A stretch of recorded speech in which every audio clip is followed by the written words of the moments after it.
दोस्तों, भोले भंडारी।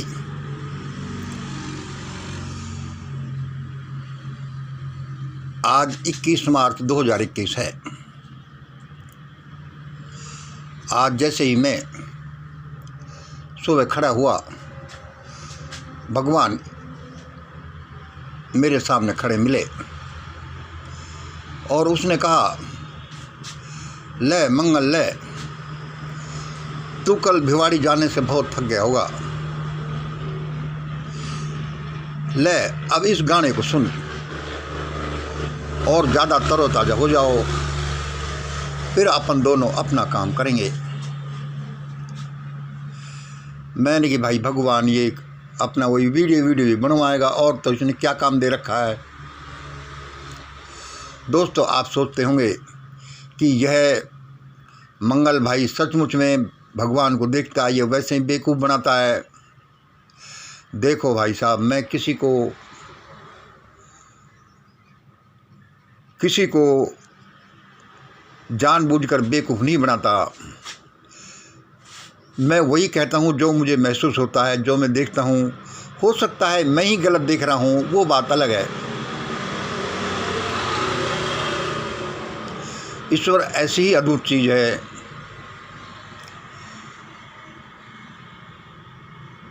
मैंने जब से ईश्वर को देखा, तभी से मेरा प्रार्थना में अटूट विश्वास पैदा हुआ, और प्रार्थना में करतार मेरी एक भी प्रार्थना फेल नहीं हुई। किसी संकट में फंसता, प्रार्थना करतार संकट दूर हो जाता। उल्टी पुल्टी और इधर उधर की चीज़ों के लिए मैं प्रार्थना करता ही नहीं था। लेकिन पिछले 2-4 महीने पहले आपने देखा होगा, जो हम इन ब्लॉग्स में बोलते भी रहते, कि हम एक बच्चे के लिए प्रार्थना करते थे जो कैंसर से पीड़ित था। हमारे बहुत नज़दीक का रिश्तेदार का बच्चा, लेकिन उसको बचाया नहीं जा सका। उसके बाद हम लगभग जिंदा लाश हो गए। भगवान से विश्वास तो नहीं उठा, लेकिन हमने प्रार्थना करना छोड़ दिया। और ये है कि भाई अब भगवान तू जाने, तेरा काम जाने, तेने ये किया तो बहुत बुरा, चाहे तू कुछ भी करता, लेकिन इस बच्चे की जान बख्श देता। लेकिन भाई परमात्मा की अपनी मजबूरियां हैं, उसका संविधान है, उसका पता नहीं क्या क्या और चीज़ें हैं। उसने हम पर दया करके अपना दोस्त बना लिया। कभी कभार दर्शन देता है, हमारे सामने खड़ा रहता है। तो इसका मतलब ये थोड़ी है कि हम सारी चीज़ें उससे कराने के लिए जिद करें। भाई वो नहीं करे तो नहीं करे। उसके बाद से हम लगभग ये समझो कि हमारी बड़ी हालत ख़राब हो गई। लेकिन जीवन तो जीना ही है। इस दुनिया में जिसे हमने भेजा है, वह सफ़र तो पूरा करना ही पड़ेगा। और उसने कहा, मंगल इस गाने को सुन लो और तरोताज़ा हो जाओ। उसने हमें सुनाया, हम भी आपको थोड़ा सा सुनाते हैं। चलो, इस गाने को तो आप अपने मोबाइल पर अलग से सुनना। आज का हम एक छोटा सा वीडियो बनाते हैं। यह प्रेम का गाना था, लेकिन अब 1 मिनट हम प्रेम के बारे में बोलते हैं कि यह दुनिया चलती कैसे है। भाई यह दुनिया तो पेट की भूख से चलती है, वह मेन थिंग है। भूख है, दुनिया है, भूख लगी तो ये काम करो, ये चीज़, ये संबंध, ये सारी। भूख नहीं तो कुछ नहीं। और भाई ये पेट की भूख भी क्या है, 3 प्रकार की हैं। पेट की भूख है, सेक्स की भूख है, और थर्ड हंगर है। कोई कहता कि भाई यह दुनिया तो शरीर से चलती है, चेहरे से चलती है, धन से चलती है, सत्ता से चलती है। देखो, हमने इसको ढंग से भी नहीं लिखा। दिमाग से चलती है, चरित्र से चलती है, विक्रम से चलती है। इसके अलावा कुछ नहीं इसमें। कोई कुछ कहे कोई कुछ कहे, वैज्ञानिक कहते हैं भाई ये तो इलेक्ट्रोमैग्नेटिक फोर्सेज हैं, उनसे चलती है। कोई कहते हैं कि भाई ये सच से चलती है, प्रेम से चलती है, दया करुणा से चलती है। इस दुनिया के पता नहीं कितने डायमेंशन हैं और वे सारे डायमेंशन कोहेरेंस में एक साथ ही काम करते हैं। अब अभी हम प्रेम का गाना सुन रहे थे। अब प्रेम के बारे में बताएं कि भाई प्रेम क्या होता है। असल में तो ये प्रेम ने ही सारी दुनिया को बांध रखा है। प्रेम क्या होता है भाई पता नहीं, लेकिन हमें इससे जानते हैं। प्रेम एक एहसास है। देखो भाई, मेल फीमेल का प्रेम है, भाई बहन का प्रेम है, माँ बाप और संतान का प्रेम है, मित्र मित्रों का प्रेम है, मानवता के प्रति प्रेम है। मानवों के प्रति ही क्यों, सब जीवों के प्रति लोग प्रेम करते हैं और प्रेम है। और जीवों के लिए ही क्यों, समस्त ब्रह्मांड के लिए प्रेम है। हर एक कण के लिए प्रेम है, चाहे वो पत्थर का टुकड़ा हो, चाहे वो कुछ भी हो।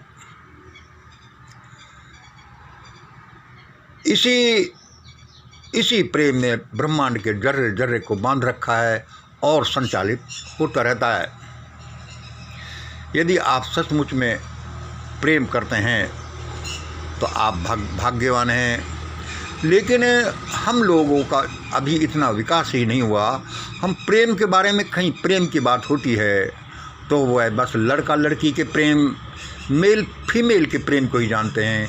ज़्यादा दूसरे तरह के प्रेम विकसित ही नहीं हुए। अब देखो, सरदार भगत सिंह का प्रेम, देश प्रेम विकसित हुआ और उसने कैसे हंसते हंसते अपनी जान दे दी। मानवता के प्रति या देश के प्रति प्रेम, मानवता के प्रति देखो, लोग लपटों में दूसरों को बचाने के लिए अपनी जान को डाल देते हैं खतरे में और कई बार मर जाते हैं। इसी तरह से लहरों में देश के प्रति प्रेम, मानवता के प्रति प्रेम, ये देखो हमें कई बार वो ध्यान आता है जापान के। जापान में युद्ध चल रहा था, मैंने थोड़ा सा पढ़ा था, डिटेल तो मुझे अब याद नहीं, पता नहीं स्वतंत्रता संग्राम का युद्ध था या और कोई युद्ध था। जापानी सेना, ऐसी घटना जिसको देखकर अभी भी मेरी आंखें नम हो जाती हैं। जापान की सेनाएं लड़ रही थी, जापान के टैंकों को आगे बढ़ना था तो आगे बढ़ने उस जगह पर खाई आ गई। अब भाई सामने दुश्मन है, उनको हराने के लिए टैंकों का आगे बढ़ना। अब भाई उस खाई में तो टैंक कैसे। तो जापानी जवानों ने क्या किया, हम जनरली इस प्रकरण को याद करते हुए कुछ भावावेश में आ जाते हैं। तो भाई क्या करें, जल्दी क्या करें। यदि देर की और ये खाई से उधर नहीं पहुँचे तो हम हार जाएंगे, बड़ा नुकसान हो जाएगा। तो जापानी जवानों ने क्या किया, वहाँ पर जवान और लोग जिंदा उस खाई में कूद गए और अपनी लाशों से उस खाई को भरा और कहने लगे कि और भर देते हैं, लेकिन टैंकों को उस कोने पर निकालो, उस किनारे पर निकालो। कई बार हम सोचते हैं कि ये आदमी किस चीज़ का पुतला है, कितना अगाध प्रेम है इसमें। मतलब कि ऐसा है कि ये मानव ही भगवान है, इसकी शक्तियों का कोई पारावार नहीं, क्योंकि ये परमात्मा का पुत्र है। परमात्मा की शक्तियों का कोई पारावार नहीं। दूसरी तरफ ये देखिए कि इसका उल्टा भी बहुत है। लोग लोगों का अच्छा भला करते हैं और भारत में क्या पिशाचपना भी कितना चलता है कि हम लोगों को गुलाम बना ले। मैं वीडियो का लंबा नहीं करूँगा। भाई ईवीएम का घपला कर लो घर का राज है, अपने माँ बाप का राज है। भाई पुलवामा में किसी को मरवा दो, इंक्वायरी कराओ ही मत। इंक्वायरी कराएंगे तो पोल पट्टी निकल जाएगी भाई। और गुलाम बनाओ भाई, CA लाओ भाई, 3 किसान बिल लाओ भाई, UAPA बिल लाओ, झूठा कोरोना का हवा खड़ा करो, लॉकडाउन करो और ऐसे करो ऐसे करो। हम बोलते रहते हैं कि ये पिशाच लोग ये नहीं जानते कि क्या कर रहे हैं। अब हम आज के सब्जेक्ट की आपको विषय वस्तु बताते हैं जो परमात्मा ने बताया है कि ये आज के सब्जेक्ट की, आज का वीडियो की सब्जेक्ट लिखो, सुनो। कई सालों से ये समझ लो कि पूरा देश एक पागल हो गया है। पागलपन में तो देश हजारों साल से है। इस शैतानवाद ने देश को पागल कर दिया। 2014 से तो न किसी को खाने पीने दिया, न अच्छा करने दिया। इसलिए आज की देववाणी हमारी ये बनती है, हमें यही लिखाया गया है। जल्दी सुन लो इस वाणी को, जिससे कि कुछ बचाव के चांसेस बन सकें। देखो भाई, कुछ देव शक्तियाँ ऐसा हमें लिखाती हैं, हमें ऐसा लगता है। जल्दी सुन लो इस देववाणी को, जिससे कि कुछ बचाव के चांसेस बन सकें। देववाणी षड्यंत्र स्पीक। तुमने मेरे बच्चों के साथ बहुत दरिंदगी की है। तुमने मेरे बच्चों के साथ बहुत दरिंदगी की है। कोरोना काल में ही नहीं, हजारों साल से। उसके लिए कभी माफ़ी मांगना तो दूर, पश्चाताप भी नहीं किया। उल्टे आगे भी ऐसा ही करने का इरादा रखते हो। इसलिए अब तुम सब मरोगे। देख लो भाई, कोई देव शक्ति ने, षड्यंत्र ने बोला है अब तुम सब मरोगे, और मरने के लिए भी मिन्नतें करोगे,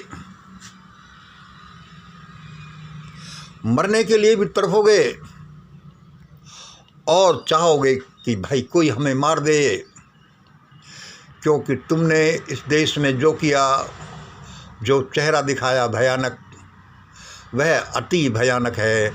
और उसको तो वे जानते हैं जिन्होंने भुगता है।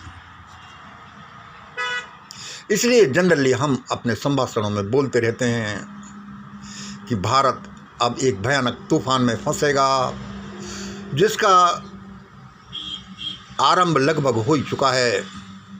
क्योंकि फंसने के बाद, दर्द सहने के बाद ही लोगों को होश आएगा। अब भाई भगवान ऐसा कर रहा है, उल्टा हम तो आपको ये सूचना दे रहे हैं कि जिससे किसी का बचाव हो जाए। और वह क्या कहता है कि इस देव की वाणी को सुन लो, शायद कुछ रहम हो जाए। इसलिए दोस्तों, आज का ये हमारा विषय वस्तु हुआ। तुमने मेरे बच्चों के साथ बड़ी दरिंदगी की है, कोरोना काल में ही नहीं, हजारों साल से। उसके लिए माफ़ी मांगना तो दूर, पश्चाताप भी नहीं किया। उल्टे आगे भी ऐसा ही करने का इरादा है। इसलिए अब तुम सब मरोगे, नहीं बच सकते। मरोगे क्या, मरने के लिए भी तड़फोगे, मिन्नतें करोगे कि कोई हमें मार दे। और वह ये ट्रायंगल बताता है जो हम अभी कह रहे थे। ये भाई कोई काम करने के हैं क्या? लेकिन इन शब्दों का अर्थ तो अभी भविष्य बताएगा, और बताने वाला है कि इस देश में क्या होगा। तब पता चलेगा कि किधर से सूरज निकलता है, अच्छाई क्या है, बुराई क्या है। अभी तो एक हो हल्ला मीडिया का ऐसा बना रखा है कि गरीब लोगों को, अशिक्षित लोगों को, अनपढ़ लोगों को, भटके हुए लोगों को पता ही नहीं चलता कि सच्चाई क्या है और झूठ क्या है। वीडियो को ज़्यादा लंबा न करते हुए हम ऐसा बोलते रहते हैं। हमें कभी कभी अपने व्यूअर्स के प्रश्नों का उत्तर देना चाहिए, लेकिन समय नहीं मिलता। मुश्किल से एक वीडियो तो बनता है और उसमें भी इतने ज़्यादा प्रसार संख्या नहीं है, हम भी हतोत्साहित हो जाते हैं। कल का ये 20/30/21A मतलब कल का एक वीडियो था। इसमें देखो एक कमेंट है मिस्टर रतन का। उन्होंने किया है कि ताकत तो सिर्फ किसानों में बची है, किसी में ताकत नहीं बची, ताकत तो सिर्फ किसानों में बची है। इसमें हमारा 1 मिनट का एक्सप्लेनेशन सुनिए। ताकत किसानों में भी नहीं बची। ये किसान भी अब मजबूरी में आए हैं। जैसा हम बोलते रहते हैं, देश में कभी भी कुछ भी हुआ, 370 में ये नहीं आए यह कहने के लिए भी कि अच्छा है कि बुरा है। सीए में लोग मरते रहे, ईवीएम हो गया और पुलवामा हो गया, व्यापमं हो गया, क्या क्या होगा, ये सारे लोग उनके साथ ही खड़े रहे अन्यायों के साथ कि भाई ये तो हम ही हैं। ये भी तब आए हैं जब इनके डंडे पड़े हैं, तब की मरता क्या नहीं करता। मैंने इसका जवाब भी दिया है, शायद दे दिया कमेंट में। असल में तो ताकत की कोई कमी नहीं है। इस ब्रह्मांड में ताकत ही ताकत है, इस दुनिया में ताकत ही ताकत है। लेकिन ताकत का तब काम करती है जो ताकत एक तरफ एक टारगेट के लिए निकलती है। इसको ऐसे समझ लो कि घर में बाल बच्चे और मियाँ बीवी अलग अलग दिशाओं में काम करते हैं, अलग अलग खींचतान करते हैं, तो वह ताकत अलग अलग दिशाओं में जाकर छिन्न भिन्न हो जाती है और काम नहीं करती। ऐसे ही यहाँ है भाई, तुम्हारे साथ ये हुआ है भाई, इनके साथ हुआ है, हमारे साथ थोड़ी उनके साथ हुआ है भाई, ये छोड़ो। जब अपने साथ होता है तो तब पता चलता है। लेकिन ईश्वर सबका पिता है, वह भी देख रहा है और अब कुछ ऐसा ही होगा। इन आतताइयों को दंड देने के लिए के बाद में भारत महान बनेगा, ये पक्का है। दूसरा एक कमेंट देखिए, हमारे 3 अक्टूबर 2020 ए वाले वीडियो में 3 अक्टूबर 2020 में कोई श्रीमान आशुतोष जी हैं, आशुतोष प्रकाश, उन्होंने लिखा कि कोई आफत नहीं आने वाली। इस तरह की आफत जो हम ये बोलते रहते हैं, जो हमारी वीडियोज़ में आती रहती है, या 3 अक्टूबर के में आई होगी, क्योंकि हमको पता नहीं, हम तो वीडियो बना करके बहुत से बना दिए, भूल जाते हैं। कोई आफत नहीं आने वाली। अमीर अमीर होता जाता है, गरीब गरीब होता जाता है, और ये लोग अपनी मनमानी करते ही रहते हैं। तो दोस्तों, इसका जवाब सुनिए हमारे अनुसार। कम से कम इस दुनिया में चीज़ ऐसे ही घटित नहीं होती। उनके घटित होने के निश्चित कारण हैं। इस प्रकृति का संविधान है, रूल्स रेगुलेशंस हैं। जो आज घटित हो रहा है वह बिल्कुल वही घटित हो रहा है जो घटित होना चाहिए और जिसकी ज़रूरत है। अब आप ये बताइए, ये जो सारा प्रकरण चलता है, आप और हम लोगों ने क्या किया है? हमको भी तो अपना रोल अदा करना चाहिए। और कोई बच्चा गर्भ से बाहर आएगा या फिर कोई क्रांति अपने गर्भ से बाहर आएगी, उसका एक उसके निश्चित नियम है और निश्चित समय है। बच्चे का तो मान लिया निश्चित समय है, लेकिन जो क्रांति गर्भ से बाहर आ रही है उसका भी निश्चित समय है, और उसका समय हम निर्धारित कर रहे हैं। हमारे कर्मों से, शब्दों से, प्रयासों से यह निश्चित हो रहा है कि क्या क्रांति होगी कि नहीं होगी और कब होगी। हम सिर्फ ये एक्सपेक्ट ही कर रहे हैं कि ऐसा हो जाए, और कहेंगे कि भाई कोई आफत नहीं आने वाली। अरे उन पर आफत आएगी, उनके कर्मों से तो आएगी, लेकिन जिन पर आफत वे ढा रहे हैं उनके प्रयासों से भी आएगी। मैं समझता हूँ कि इतना ही काफ़ी है। यह एक अद्भुत संसार है। इसमें अभी कितना रहस्य और ज्ञान विज्ञान छिपे पड़े हैं। हमें जो परमात्मा ने दिया है उसके अनुसार हमने आपको बोला है, उसी के अनुसार यह बोला है कि भगवान ने ऐसा बोला है, भगवान ऐसा करना चाहता है और ऐसा ऐसा ही होगा और ऐसा ऐसा करना चाहिए हमें। किसी को अच्छा लगता है तो करे, नहीं तो कोई बात नहीं। यह सब अपने अनुसार है। जिसके जो बस की है वह इतना कर रहा है। अब देश में होगा तो ऐसा ऐसा ही, और यदि किसी को बचाव करना है तो यह वाणी सुने और ऐसा ही होगा। ये हम अपनी सुप्रीमेसी के लिए नहीं कह रहे। हमें लगता है कि भगवान का ये इरादा है कि वह ऐसा करेगा, इसलिए आपको पसंद आता है तो ऐसा करें। हमारे प्रेमी फिर दोबारा यह उसी गाने की धुन फिर दोबारा सुनना चाहें तो हमारे साथ सुने। हमें तो आज वो सुनने के लिए परमात्मा ने उसे ही दिया है।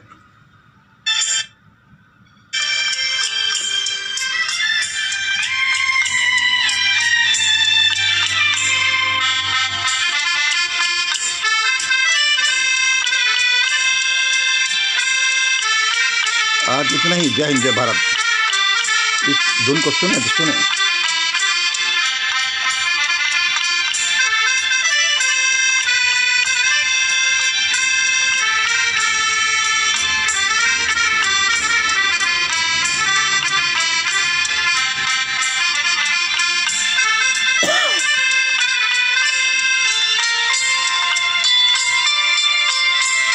किसी समारोह में औरतें कितना मस्त होकर ये धुन पर नाच कर डांस कर रही हैं।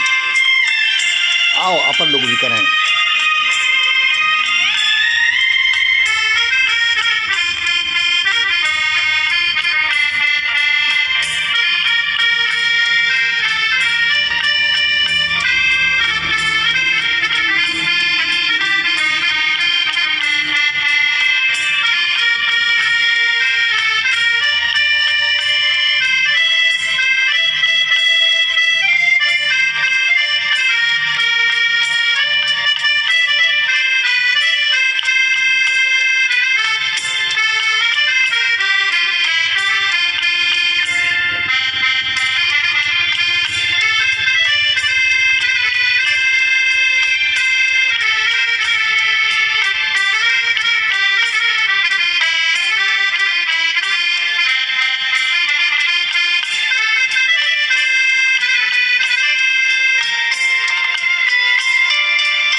इस देश और दुनिया ने हमारे लिए बहुत कुछ दिया है। जितना हमसे बस की हो हमें भी देना चाहिए, और हम तो अपनी कोशिश कर रहे हैं। आज इतना ही। जय हिंद, जय भारत। बहुत बहुत धन्यवाद। आप इतने प्रेम से हमारे ये सुनते हो।